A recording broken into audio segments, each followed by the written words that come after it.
Devoir de redevabilité au Conseil régional du centre, Éric Thiemtouré dresse le bilan du plan régional de développement PRD exécution 2016-2021 face aux populations et membres d'organisations de la société civile. Le premier responsable de cette entité territoriale passe au peigne fin toutes les activités réalisées dans les domaines de la santé, l'éducation, la sécurité et les infrastructures. Plus de précisions dans ce journal.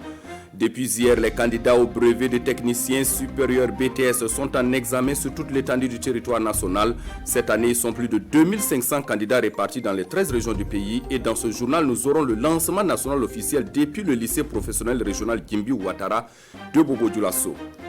Bonsoir à tous et merci d'être au rendez-vous de l'actualité. Action de redevabilité dans la province du Zandoman. Le député Soumaïla Ouedraogo était face aux populations de la province le samedi dernier. L'élu national a échangé avec ses électeurs sur la vie de la nation, mais aussi recueilli leurs préoccupations. On en sait davantage avec Abbas Traoré et Karim Bikienga. Félicité sur le chemin du retour après une rencontre de redevabilité à Goulsi. Une initiative de Soumaïla Ouedraogo, député du mouvement du peuple pour le progrès MPP de la province du Zondoma. À l'ordre du jour, le travail des députés à l'Assemblée nationale. L'occasion est toute trouvée par Félicité pour exposer les doléances des populations. Nous les avons souhaité et demandé d'aller plaider pour nous au niveau de l'Assemblée pour qu'on voit un peu qu'est-ce qu'on peut faire au niveau avec les maisons de crédit pour que les femmes puissent accéder facilement au crédit. Connaissant un peu le Zondoma, il y a manque d'eau. Nous n'avons pas assez de forages positifs et cela vraiment handicape beaucoup d'activités. Les réponses à certaines questions, comme celles sur la voirie et l'eau potable par exemple, sont données sur place par le parlementaire. Il a fait également le point des activités déjà menées et promet de transmettre les doléances à ses supérieurs. Tout ce que je peux faire, c'est prendre note et transmettre à la hiérarchie. J'ai donné certaines réponses qui ne sont peut-être pas satisfaisantes, mais dans mon rapport, toutes ces doléances vont ressortir et ça parviendra directement sur le bureau de son Excellence, Monsieur le Président de l'Assemblée nationale. Aux côtés du député, d'autres responsables du mouvement du peuple pour le progrès du Zondoma, dont son secrétaire général provincial, Dominique Ouedraogo. Il a invité les participants à partager les informations reçues de l'élu national une fois de retour chez eux. Devoir de redevabilité également pour le Conseil régional du centre. Hier matin, Éric Thiemtouré, le président du Conseil régional du centre, donc, a dressé le bilan du plan régional de développement exécution 2016-2021 face aux populations et membres d'organisations de la société civile. Le premier responsable de cette entité territoriale a passé au peigne fin toutes les activités réalisées dans les domaines de la santé, l'éducation, la sécurité et les infrastructures. Jean-Eudes Bayala et Vincent Kendrobego pour plus de précisions.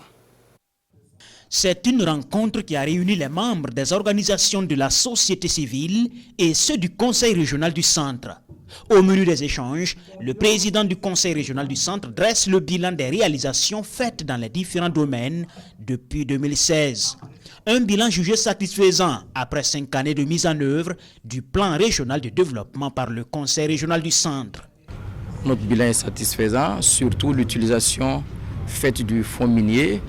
Et pour ce qui est le Conseil régional du centre, vous avez vu, nous avons pu ériger notre siège R+3 sur fonds propres.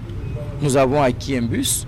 D'un investissement annuel compris entre 1 milliard et 1 milliard 500 millions de francs CFA, l'exécution de ces différents projets n'a pas été sans difficulté pour le Conseil régional du centre. C'est d'abord la faiblesse des ressources financières des collectivités, surtout régions. Aujourd'hui, il y a la crise sécurité, il y a eu les remous sociaux, la pandémie à Covid-19. Donc ça prend de l'aile, le budget du Conseil régional.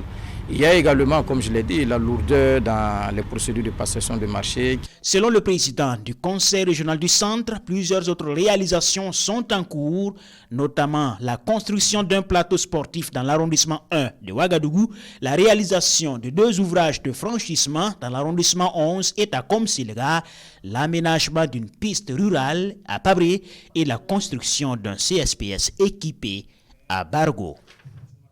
Au conseil municipal de Diebougou, nous sommes cette fois-ci dans la région du sud-ouest. L'heure est à l'examen et l'adoption des comptes administratifs et de gestion. En début de semaine écoulée, l'ensemble donc des conseillers se sont retrouvés pendant 3 jours en session ordinaire pour évaluer, statuer sur les activités réalisées, celles en cours de réalisation ainsi que les perspectives dans le développement de la commune de Diebougou. On en sait davantage avec Elvis Tuinan et Christophe Dar. Le conseil municipal de Diebougou a examiné et adopté le compte administratif et de gestion de 2020 ainsi que le budget supplémentaire gestion 2021. Si le compte administratif est positif dans sa section investissement, il est déficitaire côté fonctionnement de 20 600 000 francs CFA. La baisse du recouvrement est la principale raison de ce déficit, un déficit qui fait un trou dans le budget supplémentaire gestion 2021. Pour un budget, on se retrouve déjà avec un déficit de 20 millions. Il faut combler ça. On a pris vraiment des décisions fortes qui vont nous permettre d'accompagner les services techniques déconcentrés pour aller véritablement au recouvrement. Autre fait remarquable de cette session, la bonne ambiance de travail retrouvée. Une ambiance qui tranche avec celle de la première session au cours de laquelle des conseillers avaient demandé la destitution du maire. Les gens doivent comprendre que malgré nos différences, nous devons aller à l'essentiel. Et cet essentiel-là, c'est véritablement le bonheur de nos populations. Et je crois que c'est ce qui a guidé qu'on revienne vraiment à travailler dans cette ambiance. Cette deuxième session ordinaire consacrera du temps à une communication portant sur l'utilisation des herbicides dans la commune de Diebougou. Le ministre de la Communication et des Relations avec le Parlement poursuit son périple régional. Le week-end dernier, Ouseni Tamboura est allé à la rencontre des hommes et femmes de médias de la région de l'Est. Il s'est agi donc pour le ministre d'échanger avec eux autour de leurs préoccupations, mais aussi de décliner la vision de son département ainsi que ses attentes vis-à-vis des médias. Justin Kendrebego et Jérôme Tendano, explication. Un bonjour au gouverneur de la région de l'Est et le décor est campé pour le séjour du ministre de la Communication dans la cité de Yendabli. Ouseni Tamboura met ensuite le cap sur l'hôtel administratif pour un échange à bâton rompu avec ses confrères de l'Est. Naturellement, je considère que vous avez des préoccupations, sinon des défis spécifiques. Si je ne les connais pas, je ne connais pas les acteurs, nous aurons difficilement à établir un plan de travail pour lequel je serai le serviteur. C'est une réunion de famille. Aucun sujet tabou donc. Difficulté d'accès à l'information officielle pendant certaines opérations de sécurisation, déficit budgétaire dans les médias privés, insuffisance ou vétusté du matériel de travail, autant de préoccupations exposées aux visiteurs du jour. Le ministre Tamboura se donne le temps de les reprendre l'une après l'autre à la satisfaction de ses hôtes. En tout cas, on a trouvé que le ministre était vraiment ouvert, il a noté les préoccupations, il nous a promis dans un laps de temps de répondre vraiment à certaines préoccupations. Souvent on a le moral bas, mais si le premier responsable vient vous rendre visite et puis s'enquérir des conditions dans lesquelles vous travaillez, vraiment on est vraiment fiers. C'est également un pari gagné pour Ouseni Tamboura. Ce qui a été convenu, c'est de se remobiliser pour le travail, de se réorganiser autour d'une vision que nous avons partagée avec eux pour remettre le développement au centre de la communication. J'ai aussi remercié les médias privés parce qu'ils concourent aussi à la mise à disposition de l'information. Et avec eux, j'ai abordé des pistes assez optimistes de réforme du fonds d'appui à la presse privée. Dernier acte de la visite du ministre de la Communication aux hommes des médias de la région de l'Est, un coucou aux auditeurs de la RTB FADA. Je vous l'annonçais en début de journal, il se tient depuis hier sur toute l'étendue du territoire national l'examen du brevet de technicien supérieur BTS. Cette année, ils sont plus de 2500 candidats répartis dans les 13 régions du pays. Retour sur le lancement national officiel depuis le lycée professionnel régional Gimbi Ouattara de Bobo-Dioulasso avec Betty Bienao et Ali Traoré. Brevet de technicien supérieur session de 2021, c'est officiellement parti pour la conquête du diplôme professionnel dans divers domaines de formation. C'est le ministre en charge de l'enseignement supérieur qui donne le top de départ avec l'épreuve d'études de cas, option communication d'entreprise. Occasion pour lui de prodiguer des conseils et encourager les candidats. Mon souhait évidemment c'est que nous puissions avoir un niveau de succès supérieur à l'année passée. Nous sommes passés de 60 et quelques pourcents à un peu plus de 40%. Et l'année passée on était à 32%, donc vous voyez la chute libre qui s'opère à ce niveau-là. Il me reste à leur souhaiter beaucoup de chance et beaucoup de bonheur pour la suite. Pour cette session, ils sont plus de 2500 candidats issus de 25 instituts repartis dans 2 centres, à savoir Ouagadougou et Bobo-Dioulasso. L'examen concerne plus de 35 filières. C'est un examen qui qualifie donc, pour les filières professionnalisantes. Il y en a diverses options, mais des options qui sont très bien étudiées et adaptées donc aux réalités et aux besoins justement du terrain et aux attentes sociétales. Au dire des responsables en charge de l'organisation, tout se déroule bien. Les épreuves ont débuté dans tous les jurys et si tout se passe comme prévu, les résultats sont attendus dans 3 semaines. Beaucoup de courage à toutes et à tous. Restons toujours dans la ville de Sia où il se tient depuis le 26 juillet dernier et ce pour 2 semaines une formation dans les disciplines scientifiques et en français au profit des enseignants franco-arabes. Venus de 8 régions du pays, ils sont 200 enseignants qui prennent part à cette session de formation, une formation qui doit permettre à ces acteurs de l'éducation d'être encore plus efficaces sur le terrain. Betty Bienao et Kadou Romenki pour plus de précision. Plus de 2500 écoles franco-arabes dénombrées au Burkina Faso avec à la clé 300 000 apprenants. Les chiffres sont du ministère de l'Éducation nationale, de l'alphabétisation et de la promotion des langues nationales, avec comme difficulté majeure relevée le non-respect des programmes officiels dû au manque de formation initiale des enseignants. D'où le présent atelier de capacitation au profit du corps enseignant des écoles franco-arabes. C'est vraiment des écoles bilingues, donc où la deuxième langue, si on peut parler comme ça, est l'arabe. De telle sorte que quand les gens terminent, ils doivent pouvoir intégrer plus facilement aussi la société. Donc c'est dans ce sens-là qu'on veut renforcer les capacités en français, en mathématiques et en sciences.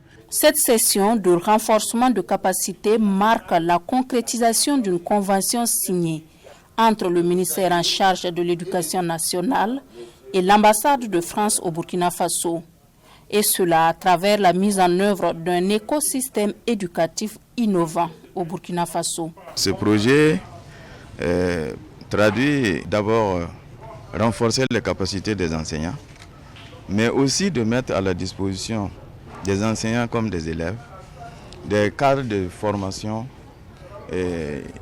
innovants. Vraiment, nous sommes très heureux et nous pensons que tout ça, ça va verser sur la bonne qualité de l'éducation au Burkina Faso. Venus de 8 régions du Burkina Faso, ils sont 200 enseignants franco-arabes à prendre part à cette formation. À Ouagadougou, dans la province de la Nyanya, acteurs du système éducatif, autorités locales et populations ont célébré le week-end écoulé le jubilé d'argent de la toute première école primaire publique de la localité. C'est en 1995 que cette école a ouvert ses portes à 50 élèves, dont 13 filles. Aujourd'hui, tous se penchent sur les acquis, mais aussi sur les défis et perspectives de l'école primaire publique de Ouagadougou. On en sait davantage avec Amirou Lankwande et Rasmata Ouedraogo. Le lieu où tout s'acquiert, j'aurais aimé que tous les enfants y fassent un tour. 1995-2021, le premier creuset du savoir de Ouagadougou dans la Nyanya célèbre 25 ans au service de l'éveil et de la conscientisation des populations. Un jubilé d'argent pour se remémorer et se souvenir des mutations positives enregistrées. Dans son temps, il y avait une seule qui avait un acte de naissance. C'était la fille du pasteur. Pour les 49 autres, c'est moi qui les ai fait établir à la préfecture. Le changement est vraiment net. Lorsque j'étais là, il y avait un seul arbre dans la cour de l'école. Un de mes élèves qui est devenu agent des eaux et forêts. Je ne sais pas si c'est lui qui a sensibilisé ses parents pour qu'ils plantent des arbres. Un anniversaire célébré sous le thème École primaire publique de Ouagadougou, acquis, défis et perspectives. Comme le thème l'a si souligné, quels sont les acquis de cette école? Quelles sont les difficultés et comment ensemble nous, on peut essayer de voir pour essayer de solutionner ces problèmes-là. Notre éducation traverse une situation très rude. Avec le taux réalisé, c'était un taux très bon à prendre. J'ai été en visite de classe dans cette même école et dans le mois d'avril, je me suis rendu compte que c'était des enseignants qui se battaient, des enseignants résilients. Portée sur les fonds baptismaux avec une seule salle de classe, l'école compte aujourd'hui 6 classes avec un effectif de 392 élèves et une équipe de 9 instituteurs. Voilà, c'est tout pour cette session d'information. Merci de nous avoir suivis. Prochaine session d'information sur la RTB, c'est à 20h avec Rudbini Ouattara. Bonsoir.